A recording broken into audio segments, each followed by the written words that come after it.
வருஷமா ஒரு காவலரை இழிவுபடுத்தி குழந்தையை இழிவுபடுத்தி பெண் குழந்தை இதுவரையும் கிட்ட கூட வந்து பார்க்காத ஒரு காவல்துறை தலைகுனின்னு சொல்றேன். நான் இந்த விஷயத்துல என் பெண்ணை தலைகுனிய வச்ச காவல்துறைக்கு இது ஒரு தலைகுனிவுன்றா. கட்ட பொண்டாட்டி கூட வரல சார், கூட சொந்த பந்தம் வரல. என் சட்டையும் நானும் இப்ப சமூக நாடோட உட்காந்துக்கிறேன் சார். இப்ப இதுக்கும் பதில் தரலனா இதுக்கப்புறம் என்னுடைய போராட்டம் தீவிரமா இருக்கும். இந்திய நாடு இல்ல உலக நாடு திரும்பி பாக்குற மாதிரி இருக்கும் என் போராட்டம். தமிழ்நாடு டிஜிபி பதவி விலகணும். இந்த விஷயத்துல இது முழுக்க முழுக்க தமிழ்நாடு டிஜிபியே காரணம். பதவி விலகணும்ன்ற. ஆமா சார், நான் அவர்கிட்ட கொடுத்துருக்கேன் சார். அவர்கிட்ட நான் மனு கொடுத்துருக்கேன். அதே ஜூன் 23 இதுவரை நடவடிக்கை இருக்கு. நான் முதலமைச்சருக்கு நான் கொடுத்துருக்கேன் நடவடிக்கை இருக்கு. இப்ப இல்ல சார், அப்பத்துல இருந்து எந்த ஒரு நடவடிக்கை இருக்கு. 5 வருஷமா நடவடிக்கை இருக்காது.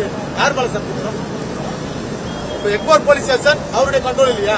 ஆந்திர பிரதேஷ் போயிட்டாங்க. நானே ஆந்திர பிரதேஷ் டிஜிபி சொல்லணுமா? தமிழ்நாடு டிஜிபி கண்ட்ரோல் தானே சார் இருக்கும். அவர் தானே சார் பொறுப்பேற்றுக்கணும். சார்ஜ் மட்டும் போலீஸ் இஷ்யூ பண்றாங்க, சஸ்பெண்ட் ஆர்டர் மட்டும் உடனே வருது இல்ல, ஸ்பீடா வருது இல்ல. அப்ப இதுல யார் வரணும்? ஒரு பிளேட்ல இருந்தா ஓடுற ஜாக்கெட் கொக்கியா இருந்தாங்க உடனே கேஸ். ஒரு குழந்தையோட வாழ்க்கை பறி போயிருக்கு. இது யார் சார் பொறுப்பேற்றுக்கணும்? ஃபேக் டாக்குமெண்ட் கொடுக்குறேன். நான் அரசு ஊழியர், கடனிலே அரசு ஊழியர் வித் யூனிஃபார்ம் சர்வீஸ். எனக்கே நீ ஒரு ஃபேக் டாக்குமெண்ட் கொடுக்குற. எனக்கு அந்த அரசு ஒரு தவறான அறிக்கை கொடுக்குது. தவறான மருத்துவத்தை கொடுப்ப, தவறான அறிக்கை கொடுப்ப, அதை பயன்படுத்தி போலீஸ் தப்பா பயன்படுத்த தப்பு இல்லையாது. ஒரு குழந்தைக்கு எங்க சார் தேசிய பட்டு வரும்? ஏன் தேசிய கொடி எப்படி பட்டு வரும்? அது போல சார் அப்ப அரெஸ்ட் பண்ணி போகலாம். தப்பு தப்பா பேசுவாங்கன்னா என் பொண்ணு சீரழிச்சு உட்காந்தா என்ன ஆதரவு வரமா வராதா?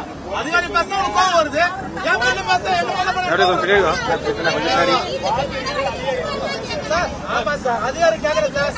அதிகாரி கேக்குறேன். ஒரு கோவம் வருதா? கொல்ல பண்ணது சார். நான் கேட்பேன் சார். அதான உங்க சட்டம். அரசு பண்ணுங்க. தலைவர் மேல தப்பு சார். தலைவர் மேல தப்புன்னு என்ன பண்ண சொல்றீங்க? பேசுனா சார் இருப்பாங்க. பேசுனா சார் இருப்போம்.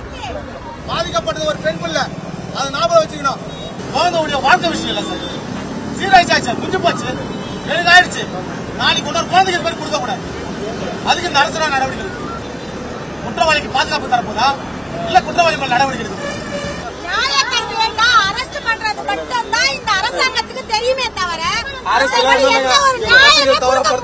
அரசு பண்ண முடியாது.